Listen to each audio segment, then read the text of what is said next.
Hello, once again, everyone. Welcome back to another Friday live stream with Trotec. We are back with the Materials Masterclass, which means we are back with Alan and Kelly. Alan, how are you, sir? How's your week so far? I am doing terrific. It's been a great week.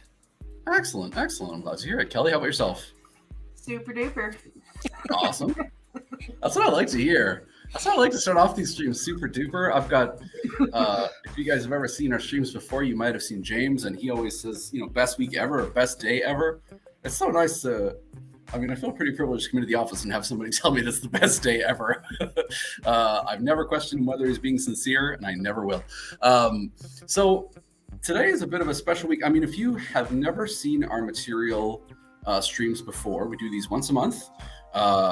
I'll let Alan and Kelly introduce themselves in a minute here, but more or less, I want to let you know what we've got going on this week, because it's a bit of a special one.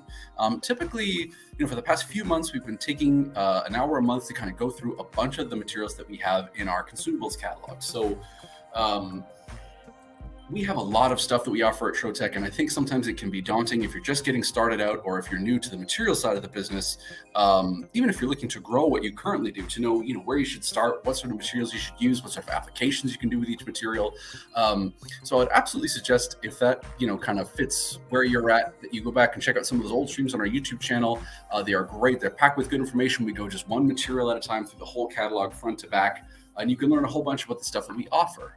But this week, or this month, I should say, we have a bit of a special stream, because we're going to be talking about one particular type of application and one particular type of material, which is our digital print series. This is a material that we used to offer, which was briefly discontinued, and now we are sort of bringing it back. And that gives us the opportunity to talk about all of the really cool applications and different things that combining print technology with laser technology can do. And so to give us an insight into some of that stuff, I've got with me two of the real experts at Trotec. Lev is going to be in the background also showing us some videos. As always, Lev, we appreciate it. You are the best. Appreciate it. But Alan, if this is somebody's first stream with us, particularly their first material stream, do you want to just introduce yourself really quick and sort of give people an idea what you do at Trotec? Sure. I'm Alan Seresny. I work for Trotec USA right now, and I'm in charge of all the materials from North America. And I've been doing this since about 1994, so I've been here a while. I would say if this is your first stream with us, Alan is. So I didn't necessarily realize before getting to stream with Alan how much I wish I had known earlier, because there would have been a lot of questions. Alan is fortunate I didn't know earlier, because I would have been bothering him with questions for years. But Alan really, really knows his stuff. So I will say, if there's anything you want to know in terms of both the laser side and the materials side, obviously particular materials side, this is a great time to ask it. This is a great opportunity to throw your questions in chat. Kelly, how about yourself? Yeah, hi, I'm Kelly. I'm responsible for materials in Canada. And I work with sales and purchasing and customer service. So I probably know a lot of you already. Been with the company for about 12 years and done a whole bunch of different things. Very true. Where I end up. You guys really undersell and over deliver. I gotta say, don't let these very polite introductions fool you. Kelly and Alan really know their stuff. I hope you'll throw us some tough questions in chat, and we'll see what we can do to answer you guys. With no further ado, Lev's already kind of kicked us off with a great video that he's showing off here. This video in particular talks about UV printing, and if I'm not mistaken, this particular material is our DPS, if I'm not mistaken. I think this is the exact material we're going to be talking about today. Yes, awesome. Thank you, as if on cue. Alan, did you want to tell us a little bit about what the DPS is and kind of what makes it special amongst like the other materials that we offer? Sure. So basically, the DPS is exactly the same material as our regular Trolase laser roll material. So it has all the properties for cutting, for engraving that you would see with the regular materials. The difference is it has an extra gelatin-based coating which accepts the ink and holds it. So there's a couple of things that does. One is it allows more ink to remain on the surface. So you get better color saturation, you get better color depth, the images pop. So like even on this material here, where it's a gold surface, I believe, or a silver surface, it still accepts enough ink that the image is very visible and clear and bright, despite that dark or darkish surface. Okay, it would be the same thing as if you were printing, if you print a photograph on photo paper versus printing a photograph on just regular paper on your inkjet printer. So much of the ink soaks in that it looks kind of dull and washed out. And so that's the big advantage. The other advantage is that it improves the adhesion of the ink. A lot of times people will print on something pure, just regular clear acrylic, and they'll print it, it dries, it UV cures, but you can just take it off with a fingernail.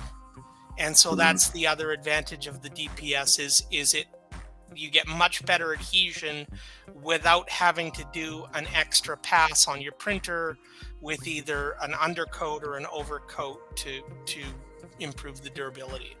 So that's why we sell the DPS materials, and that's why they're becoming more and more popular as more people understand how this works. Well, so let me ask the I say maybe introductory question, or come to think of it, though even I'm not totally convinced that I know full stop. Are we able to print? So if you have, in this case, I think we're showing off UV printing here in this particular video, but we have videos on sublimation printing and different kinds of things. Are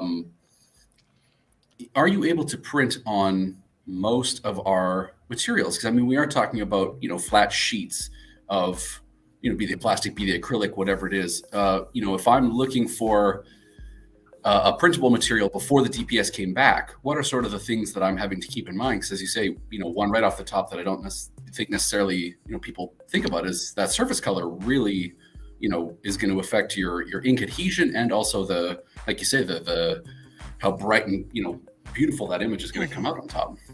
Yes. Well, the short answer is yes, everything we sell can be UV printed on.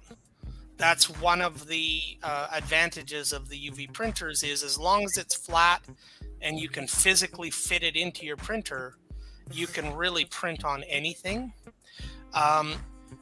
The trick for using the non-DPS materials is basically the same trick that you would use for a dark colored DPS. We have a red, we have a black, and the trick is that you either underprint with white. So if you were printing on a black surface, you would have to print white first, and then you would print your image on the white. Okay. Or you would print clear under, or in some cases, the manufacturers, the printer just recommend that you print clear over top.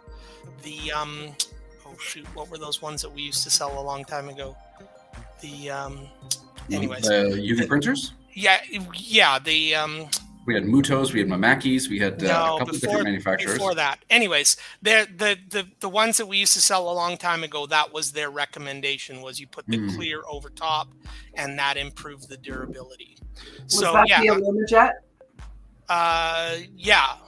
Well, yeah, that printer, yes. Good shout. Yeah.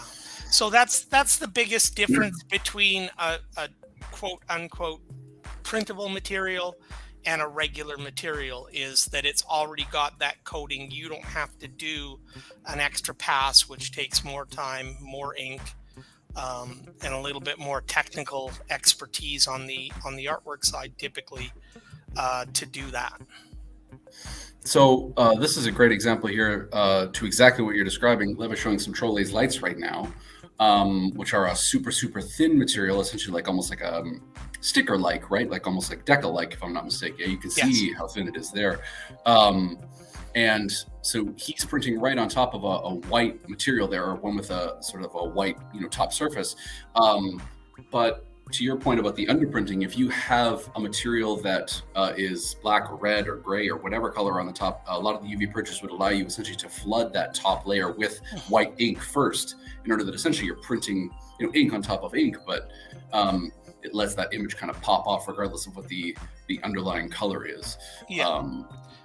And typically you wouldn't do that for photographs. Like, there's no reason to use a black surface material and completely flood print it with other colors, right? You'd make it harder for yourself. Yeah. But where that application is for typically name tags or awards or something like that, where they want their logo on a part, but then they want a gold award, or they want a red, their colors are red and blue. And so you print the blue logo on a red surface. That would be the application for that. Absolutely. Well, I remember seeing two, as long as we're talking specifically about the UV printers, I remember seeing two applications where you would do perhaps a spot printing. So if you are creating signage or PPC, pieces, be they small, be they large, whatever they are, and suddenly, somebody wants to add their logo right in the center of something that you've already created, whatever it is. The UV printer, one of the amazing things that it can do, obviously, as it prints. So this is a terrible oversimplification. Of course, we'd love to have one of our UV printing partners come on and explain it far better in the future, I think. But the print heads will print the ink onto the surface of whatever your material is, and then immediately afterwards it's passing a UV light over top of the ink, which cures it to the surface. Is that a pretty fair approximation?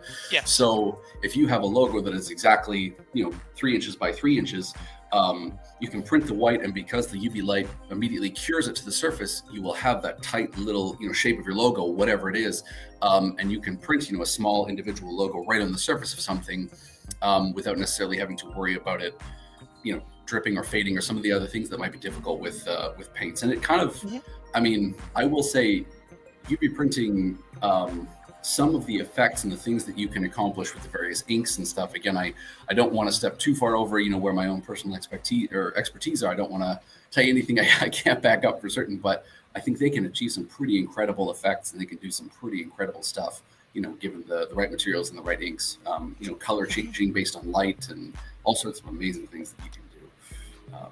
Well, even more basic things like that. I mean, back in the PPE craze of the early COVID 2019, when everybody was trying to make face shields and things out of whatever materials they could get, one of the issues was that you were using a clear material. So unless you added a different material, you had no way to not personalize it, but put your information on it, right? Your name, your phone number. How do people get more of these things? And so we had a few customers that were combining that process with digital printing, UV printing, so that they could basically advertise on their own products. This is something that I think is so interesting because so you make a really cool point there, Alan, I think, which is like, I can't think of very many creative tools. Like, there's sculpture and lasers are the ones that always pop right into my mind, that are subtractive, right? That you're creating something by taking away. And printing obviously is an additive process, right? Where you're adding something to something else to create something. So just seeing this video with the DPS, I think it's an interesting idea because I think when you have a laser, your immediate, or at least my immediate go-to is always, well, if I want to personalize something, to your point, I can just engrave it, no problem, right?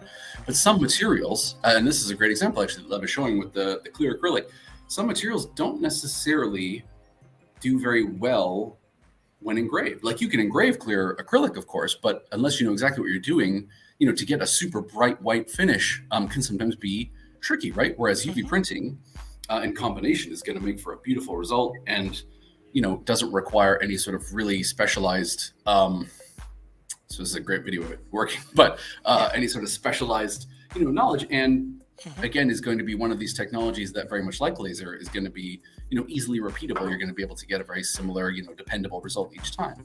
Exactly. I want to ask Kelly really quickly, in terms of, the customers that you visit, across Canada, how often do you see customers who have, UV or sublimation printers? Is it something you're seeing more of lately, or is it, a bit of a specialty thing? I've been seeing it more and more over the years. The UV print is a really nice complement to the laser.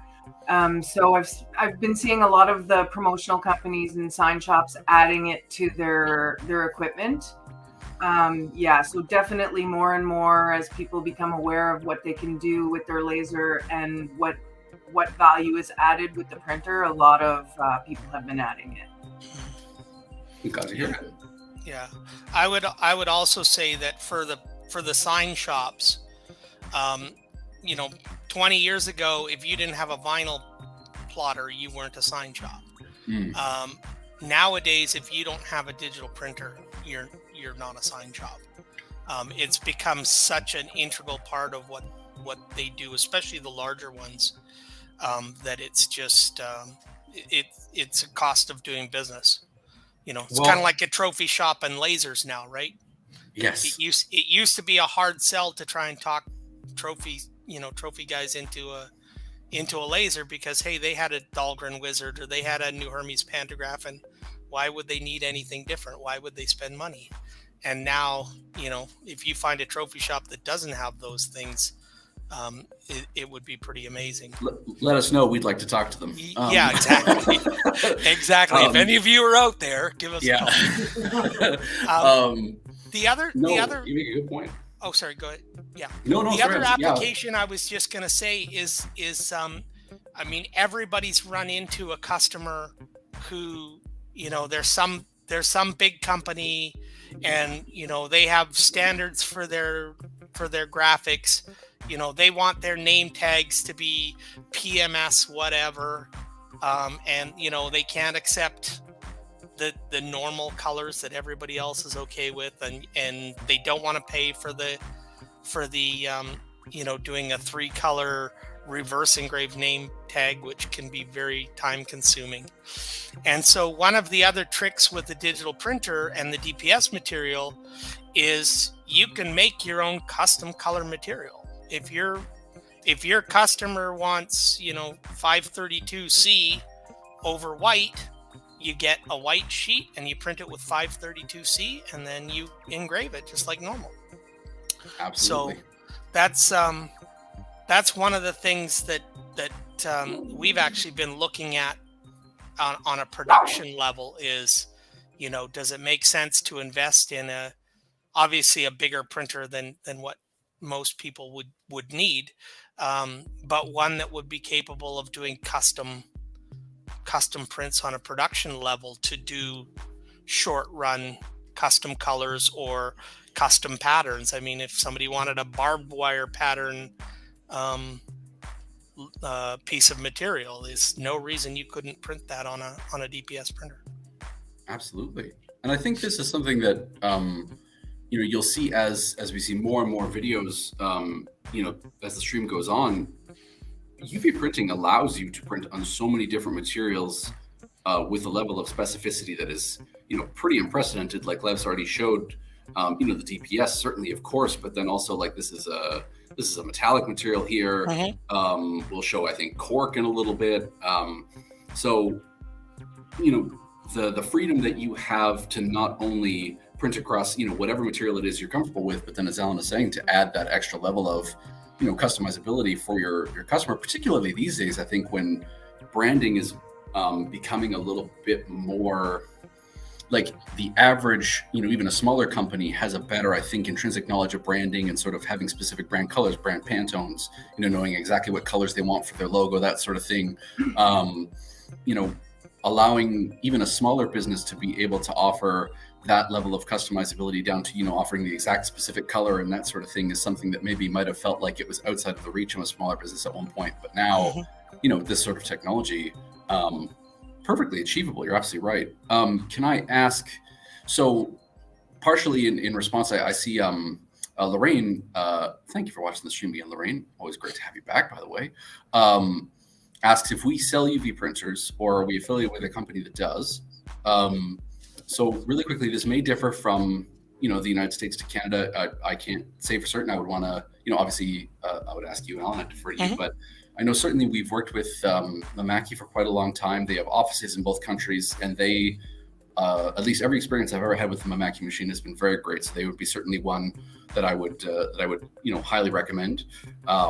In the United States, we've also worked with Mamaki in the US, I think, if I'm not mistaken. Yes, we have a relationship with Mamaki, and also with one of their big distributors, PDS Equipment, in the US. We're actually doing an event with them called UV Energize.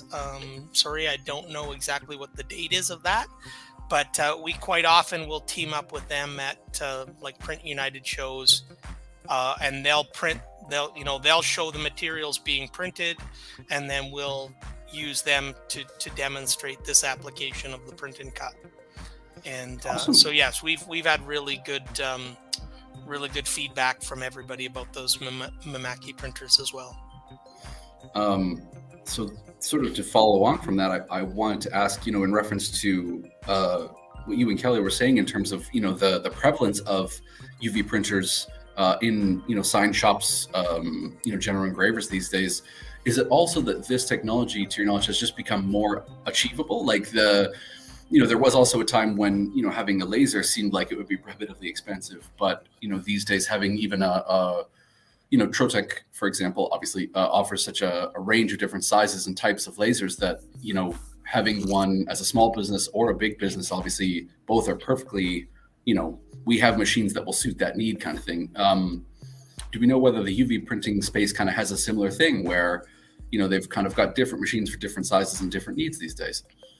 Oh yes, absolutely. There's it's not even just sizes. There are flatbed printers, there are roll feed printers. So a lot of sign companies are either printing on banners, or they'll print on a film and then apply that film to something that's not as easy to print on, like an aluminum or whatever they have to work on. Or they go the other way and they use MDF or ABS or something that's polystyrene, things that are really inexpensive.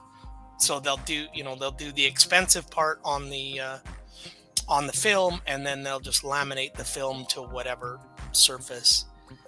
So that's one thing. And then the other thing is the prices have come down as more and more companies get into it. But the biggest advances have been in the technology. I mean, anybody that's familiar with sublimation, the differences between a sublimation printer 20 years ago and today is huge. In the olden days, even after you got out of the one color toners to the full color inkjets, if you didn't print something every single day, your ink head was going to clog up, and it was garbage. Really? And it was in a lot of cases, it cost as much to replace the ink or the print head as it did to buy a new printer. And so the inks are better now. The dot size that it can print is way higher now than it used to be. And the printers in general are easier to use. The color correction is better. All of these things are better. And so that's what's really kind of been the revolution in the printing industry, is the technology is improved to the point where you don't have to be, a sign shop with 100 employees and, 18 sales guys knocking on doors constantly to justify having one of these things. You can get, I believe you can get a small one for around $10,000 to $15,000 now. So they really have gotten much more affordable and much more reasonable for smaller shops to use. I will say too, it kind of, again, bringing it back to what they have in common with lasers here, I think, like, in terms of the flexibility that, a machine like a UV printer enables you to have in terms of both, again, the materials that you can work with, as you're seeing here, but then also just the freedom to expand what you offer to customers. I mean, as a sign shop, your ability to kind of, do everything, as we sort of talked about before, everything from custom Pantones to, I mean, this is a crazy application that we're showing here that Josephine did for us. It's just an incredible piece that I can't think of a small business, doing work on Etsy or wherever it might be, right? That this wouldn't be a perfect sort of application to add to what you do. Because, you'll see us do something like this where it's, the car design and it's all this cool, artwork that we put together. But realistically, like, you could take the idea just knowing that it can print on wood and give you that beautiful, result, and then run with it and do whatever it is that you like, right? I mean, the possibilities are pretty endless. The only material I think we ever came across where we had any sort of difficulty UV printing on it, I shouldn't even say difficulty, but is metallics, because obviously the surface is reflecting the UV light back up into the print head potentially, right? I mean, that was something that I know we were cautioned against, but I don't know if we ever actually saw that happen. This is something that, like, having never used UV printing machines before starting at Trotec, I remember the learning curve being really easy. I mean, very similar to the laser, right? I didn't necessarily get a lot of time with them, but I seem to recall thinking, like, they really are a great match, the one for the other. Very similar to CNC machines, right? In that way, they kind of they offer you another dimension and another kind of angle to look at, the things that you can currently do with your machine. I just want to, so I know we want to maybe talk a little bit about, we're seeing a great example of it here, but this is the vision camera that's working with the registration marks that you see there. It's the little white and black dots. For anyone who's not familiar, so basically, those registration marks will be added on as you're doing the design itself, as you're putting together the artwork. And what that little camera piece that you saw there, so it's that little kind of box that sits on the side of the laser head. What that will do as the job is beginning is it will search out those little registration marks across the piece. And then that way, once it's kind of found those points, it has reference points for the artwork, and it's able to then cut, perfectly, regardless of whether you have the material, exactly in the same spot as you did the last time you had the artwork in. Essentially, it's, giving reference points for your laser head to be able to sort of work against, so that you don't necessarily have to be, making sure you're exactly positioning it, perfectly every single time. Particularly when you have a job like this one that Josephine did for us, where I mean, they're little coasters, little tiny pieces. You want those to cut exactly where you want them to be. Any sort of mistake in the cutting is going to be really, really obvious immediately. So just another kind of cool add-on and a great feature that you can add to your Trotec with, I mean, in terms of setting it up, that sort of thing from a technical side, super, super simple. But, gives you the peace of mind that you've put all the, work into designing this cool, here it is, referencing that little black camera box you see there on the side of the laser head. It's going to give you that kind of perfect cut every single time. So I think we had some questions here in chat too I want to go back to. Yes, Sherry, thank you. Do the UV printers need to be used every day? Being a small business, that could be a problem. Alan, no, that was my experience.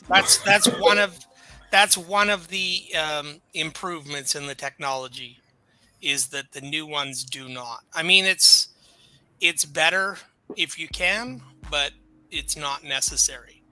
I wouldn't want to print something and then leave it for a month and then come back and expect everything to be just the way you left it. But definitely you can get away with a couple of days here or there where you don't print. I know when we had the Mamaki in the office, the one thing they always suggested to us is if you have a day where you're not using it, just get up. You could remove you'll see in some of the videos that Les's been showing you, the ink bottles are sort of up in a little chamber above the machine, to just get up and give them kind of a shake from time to time, just to keep the ink from, getting any sort of like settling to the bottom. Exactly. And that'll allow it to stay kind of, fresh, even if you're not cycling it through the print head. Also, and again, I can only speak to the Mamaki machines that I used, but they were great in terms of giving us a sort of a weekly or monthly process to go through that was all very well thought out. Worked, with the machine to clean the print heads. It was, I know various machines, I think, do it in various ways. So again, I want to, specify that I can only speak to my experience, but it was pretty simple to do. Really not too bad. It's definitely a process. Like, it's something you have to kind of dedicate, 30, 40 minutes to. But, the fact that it kept the printer in great working condition and, it was functioning like new for the entire time we had it in the office, it's nothing that I'd be concerned about, really. Yeah. Well, I would say it's also similar to your laser. I mean, I've seen lots of lasers where people have never cleaned them. And, sure. They still work. You'll probably find the same thing with your printer. If you don't follow the recommendations, you'll probably still be okay, but you should follow the recommendations. The other thing I would just say that's similar between the lasers and the printers is just like a laser. I mean, you can take it out of the box and you can print something and you're going to get decent results. You can just about guarantee that without knowing much of anything as far as graphics or how the laser works or any of that stuff, you can still produce stuff. That would be the same with the printers. You could produce, those clocks. All you really need to know is where to find an image on the internet and how to hit print. But as you get into it and as you get more technical, if you want to, you guys know on the lasers, there's so many more things that you can learn how to do with the laser that, as you get better in Corel Draw or as you get better with certain materials, you add on all of these new things that you can do that maybe everybody else can't do. It's exactly the same with the printers. I mean, if you want to get into color correction so that you're printing, when you want to print an exact shade of green, it's going to be that exact shade of green on whatever color material you want to use. That's something that's certainly achievable, but there's a bit of technical knowledge that you need to know to do that. So that's the other thing with both the lasers and the printers is that you can grow into them, right? You can start out producing simple stuff, and then you can get more and more into it, or not. It's completely up to you. One thing I would just point out, because you kind of brought it up before about the reflective materials and the UV, reflecting off that and causing problems with the print head. If you watch carefully in any of the videos where it's showing the actual printing process, you'll see now that all of the printers, or virtually all of the printers, have quite a bit of separation between the print head and the UV light. So yes, you get a bit of reflection off of the material, but you don't get a reflection that goes far enough to where it's the light is still going to be intense enough to affect your print head. So that's another technological improvement in the current models of the UV printers that you don't have to worry about anymore. Well, I'm glad you mentioned it too, because I will say, I mean, even in the video we were showing there where we're doing the metallics, we never ran into a problem at all. But I know when Mamaki saw that video, they did sort of, the next time we were speaking with our representative from Mamaki, they said, like, not for nothing, just, please bear in mind, like, please be careful when you're doing this sort of stuff, because for that exact reason. But, I think they know certainly also that, one of the strengths of this machine, again, as I think we've tried to show today, is that because you can print on so many different materials, I'm not surprised to hear them sort of trying to adapt the machine to suit that flexibility, right? One thing I hope we'll have the time to show here, I know we've got a few videos on it, not necessarily quite as much, as just to quickly touch on sublimation printing as well. So this is an area where I have a lot less experience, I'm afraid. But really quickly, before we do that, I think, Lev, sorry, I keep jumping back and forth here, but do we want to just really quickly speak to the colors of the DPS material and sort of the different, like the basics of the material? So, you know, sheet sizes, that kind of thing, what customers will be ordering can expect from us? Sure. Kelly, do you want to take that? Yeah, sure. We so the colors are displayed there. So we have our regular white, black, white, red, our most popular colors in the regular plastics that we carry, but then we also have the metallics as well.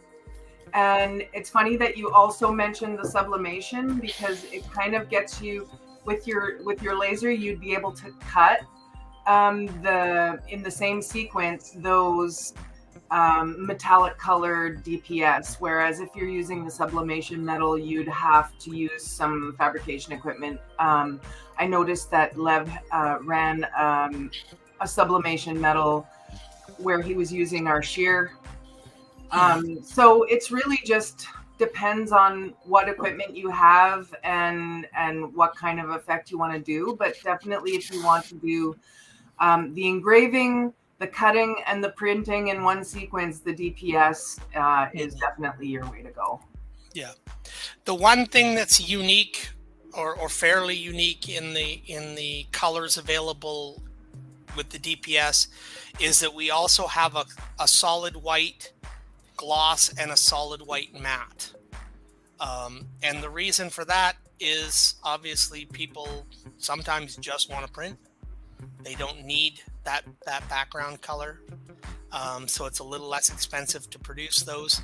And if you were doing the same thing with a laser, you know, white on white wouldn't really work. So that's why, I mean, we actually do offer a white, just a regular white in the Trolays, and of course the ADA white, but the results when you're etching those on a laser are less than stellar, because you have literally zero contrast. So, but those are much more popular items in the DPS, and really it's the two whites, the brushed aluminum, and the white over black. And I mean, there's those all are, I think, pretty obvious why those are the most commonly used ones, because those are the ones that are going to print the best with the least amount of work. Yes, and Lev was just mentioning our producer there in the back, but also we sort of talked about it in the beginning. I want to hit it again. I think one of the reasons those are so popular, and something to keep in mind, is, you know, with the white materials, with the white on white, whatever it is, your ability to print on these. I mean, with DPS, obviously, I think, as we've shown, just because of the properties of the material, because of the added sort of layer that's on top that allows the ink absorption and stuff, you know, it's going to give you the best possible result. If at all possible, you know, you can choose a white on white or a white material already, and you're not going to have to worry about that sort of backfill of white ink, right? You're just going to be able to print directly on the surface, and it's going to give you that, you know, really big, beautiful color like you see in the video here, you know, without having to worry about any sort of secondary steps. But, you know, to kind of double back to some, beg your pardon? Sorry, the edge doesn't show up with the other color underneath as well. Yeah. Oh, So really? a lot of people, if they were using the two color, they'd have to paint that edge. Yeah, if you wanted a colored edge. Yeah. Oh, I didn't realize that. So the edge of this material, so unlike, let's say, our Trolays, where, you know, if you were to look at it from the side, you see the thin kind of one color on the surface. And then color. Yeah, with these are just one. You see one color all the way down.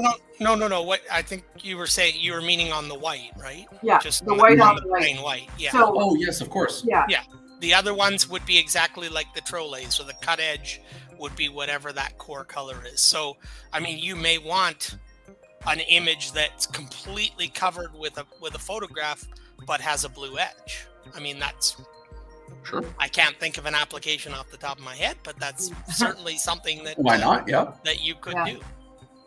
And whereas a white acrylic wouldn't adhere the ink as well either. Right. So yes. Well, and that's a very good point too. I hadn't thought about that. I mean, kind of doubling back to something we were talking about earlier. You know, we talked about sort of UV printing allowing you to customize a material or to add sort of a customized dimension to it, whether it's a logo, text, whatever it is, and laser being able to do that through, engraving, right? But the DPS is kind of cool in as much as it allows you to do both, right? Like you can see in this clock image where we're both using the customization that's available to us through engraving by showing that second layer of color popping through, but then also, it's perfectly suited to having the printing on the top surface. I mean, I can't really think of another material that gives you that kind of, I mean, I love all of our materials, obviously, but the rest of them are sort of designed specifically for laser engraving. It's not to say they can't be printed on, but this one really does offer kind of best of both worlds a little bit. Lev popped it in the chat too, but just to make sure that we covered off, these are 1/16 of an inch, right? If I'm yes, 1/16 of an inch, 16 different colors, and 24 by 48 sheets, so the typical Trotec sheet size. Yeah. You can add adhesive to those too as well, or sell them as halves or quarters. Yeah. So Kelly, I thought you made a good point. You were talking about, we saw Lev earlier printing on one of the sheets of sublimation metal, and then using the shear to cut it. So if I were a sign shop, why might I choose like DPS for a signage application over like a sublimation metal? Is it because I specifically want to tailor towards like UV printing? Is there a reason I'd take a DPS over a sublimation material, say, for example? I would say it's the cutting is the biggest advantage. Okay. Because on your CO2 you can just cut the DPS, whereas with the metals you need to shear cut them, and not everyone has that technology. So, or like a laser that cuts metal, we all know that that's very expensive. There are a few other advantages. Just to backtrack a little bit, we were going to talk about the sublimation, and then we kind of went off into other things. So just for people who don't know what we're talking about, so the UV printers are of a family of printers called direct to substrate. So the printer you have in your office is a direct to substrate printer. It's typically limited to only a few substrates, namely paper, but it's the same process as the digital print. The sublimation is actually a transfer process. So typically you print onto a special paper first with a mirror image, and then that piece gets applied to your sublimation material, and the two of them go into a heat press, and it's typically 400 degrees for 60 seconds, give or take, depending on the printer and the material that you're working with. So sublimation is a much more limited application in terms of materials. You need a material that can handle 400 degrees for a minute, which means no acrylic-based materials or ABS materials. And you also need a material with typically a polyester coating on it, because it's not the material that accepts the color, it's the polyester coating. So I know this came up in the chat. Somebody was asking about the whether you need a UV resistant clear coat for, there you go. For sublimation, there is, to my knowledge anyways, and I haven't done sublimation myself for a few years, but there is no sublimation metal that's UV stable long term. That color is always going to bleed out of the material over time. And there may be some newer materials that are, but the very process is you're taking the solid ink that's printed on the paper, you're turning it into a gas with the heat and the pressure, and you're infusing that gas into the pores in the polyester surface. Okay, those pores don't go away. So eventually what happens is, as time goes on, some of that ink turns back into a gas and just evaporates through those pores. So sublimation is very common for car plaques and awards and things like that, where really they're not going to be outdoors for long periods of time. And, in all honesty, you're probably going to get thrown in a drawer and forgotten about. So that's why the UV printers are much more common for outdoors. Most of the UV printers, the inks that they're selling are UV stable. Once the UV print head has cured them, they are UV stable.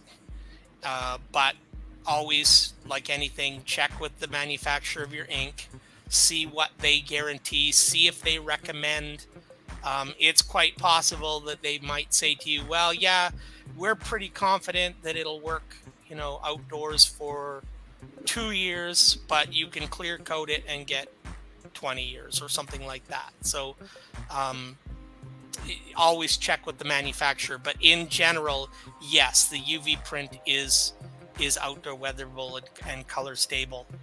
And just a note on the DPS, it is not recommended for outdoor use. It's UV stable. It'll hold up all day, every day under those conditions.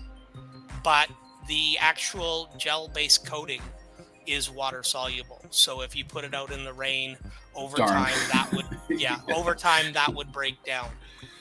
So, but you can reverse print on clear, and then you get away from that kind of issue. Or there's other materials that you can use that are not the DPS if you're doing an outdoor application.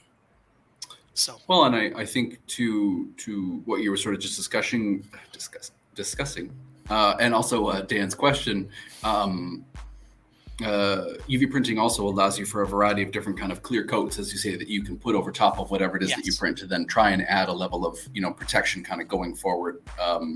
We showed in one of the earlier videos on a metallic surface where I believe it was Lever myself, after it printed, we took, I think, like a coin or something, like an abrasive surface, to try and scratch the ink off after it had printed, and it was fine, right? So one thing, I think you kind of covered this off, Alan, but I did want to quickly ask, so when it comes to sublimation, what would be the typical application? So you said they were sort of like things like trophies, like metal plaques, basically, of any description, basically. Okay. Yeah, lots of name badges, lots of like I said, they call them dash plaques for car shows. Those are all very common applications for sublimation. The other limit with sublimation is you're limited to the size of the paper and the size of the heat press that you have, right? Getting a large heat press is very expensive. Anything bigger than about 16 by 20. The one other thing that I'll just say on the UV stability thing that I didn't think of immediately, but there's also in terms of like paint on coatings or whatever that you can add, there's also lots of films that you can apply that are UV protectant films, and those will also seal the surface of the DPS material and allow you to use them outdoors. So that's another thing. If you've got a laminator, you can get 3M sells a bunch of different types of laminating films that are just clear UV protectants, and that's that's gonna significantly increase the not only lifespan UV, of the not only the UV resistance and the resistance to the moisture, but also graffiti. Right, of course.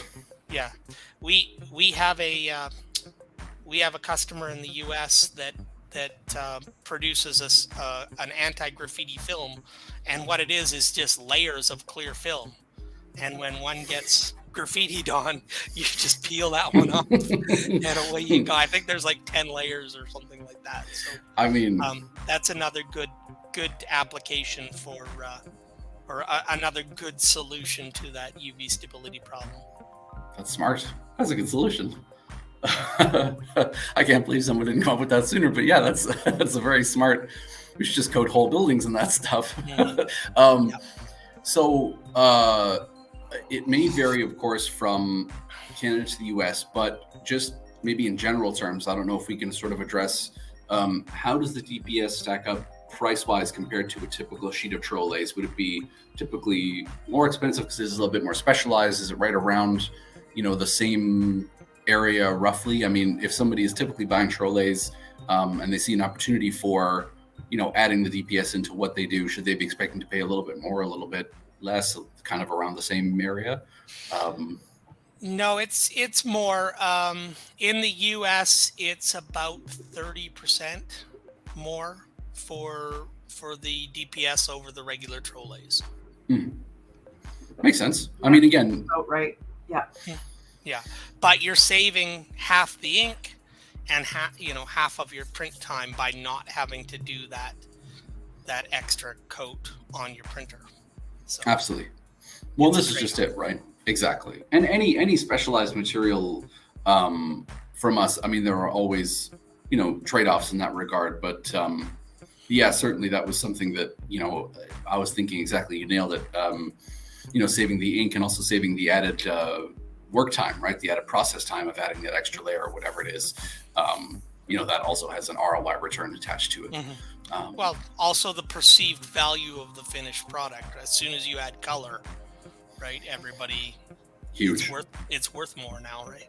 So absolutely. Well, and I know, talking to any of our customers, I know, here are people who really understand the added value that personalization and kind of customization brings to an item, right? I mean, if this is something you guys would like to see us look at more in the future, kind of, ROI with materials and ways to sort of optimize your use of the materials, I think that's something that we'd be interested to look at, whether it's questions of nesting, whether it's questions of, what materials are best suited for what applications. So you're not trying to, force a square peg into a round hole or whatever it is. Definitely something we can look at, but, there's always an ROI question in the back of our mind. Obviously, anything we offer, anything, if you ever call us up for advice, that's something we're always going to try and bear in mind is, not only how can we enable you to do this, but how can we enable you to do it quickly and in a way that's going to give you a great, finished product. I know we're just about at the top of the hour. We've covered off most of the questions in chat. I want to, thank everyone for joining us this week. It's kind of a different stream for us, but I think it's been pretty cool. I love the opportunity to get to talk about, different materials and different techniques like this. I'm trying to think if there was anything we didn't get to cover off. Certainly, I know if you have any sort of follow-up questions, anything that occurs to you, if you're watching this later on YouTube, anything like that, I mean, certainly toss any questions into the YouTube comment section. We always do our best to get back and answer you guys as soon as possible.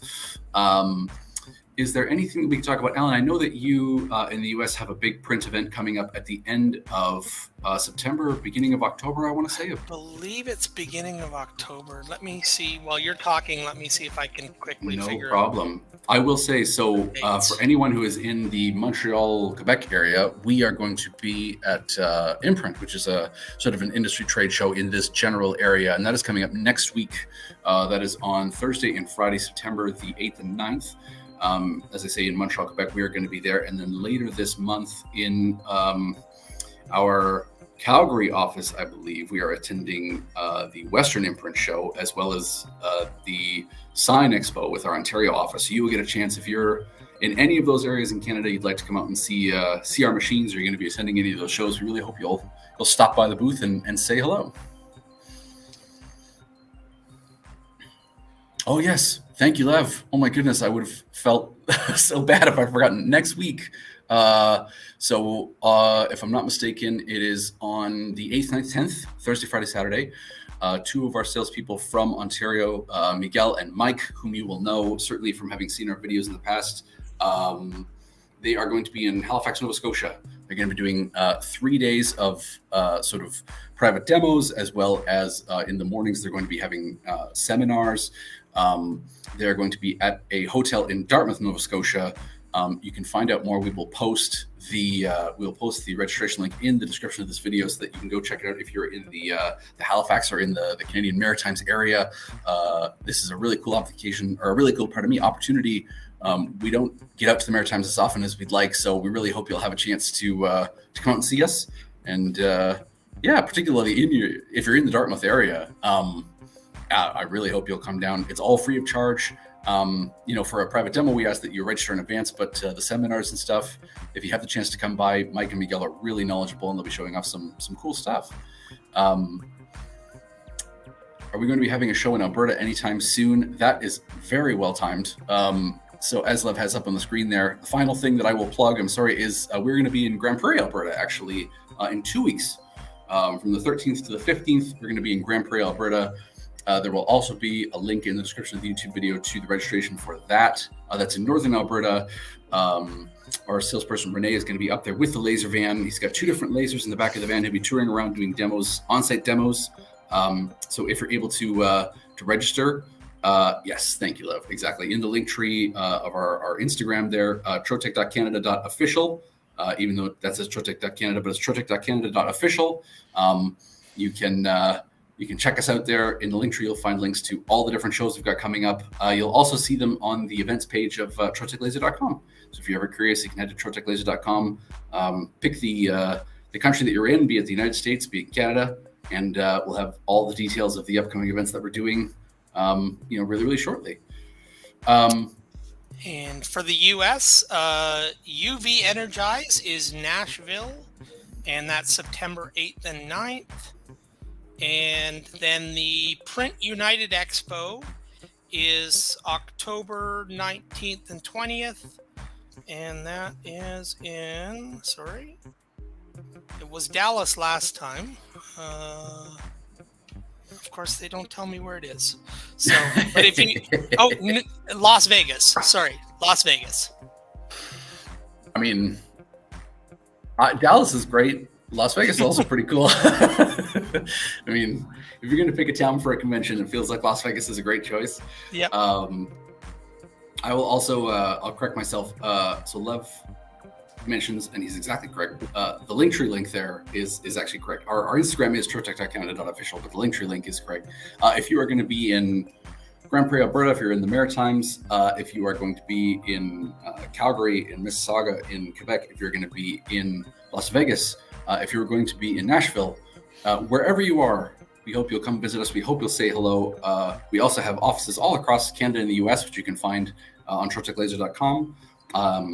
We hope you'll stop in and say hello, call us up, come see us. If you'd like to order our materials, you can see it there scrolling across the bottom of the screen. If you're in the US, you can always visit www.engraving-supplies.com or the same URL, but .ca if you're in Canada.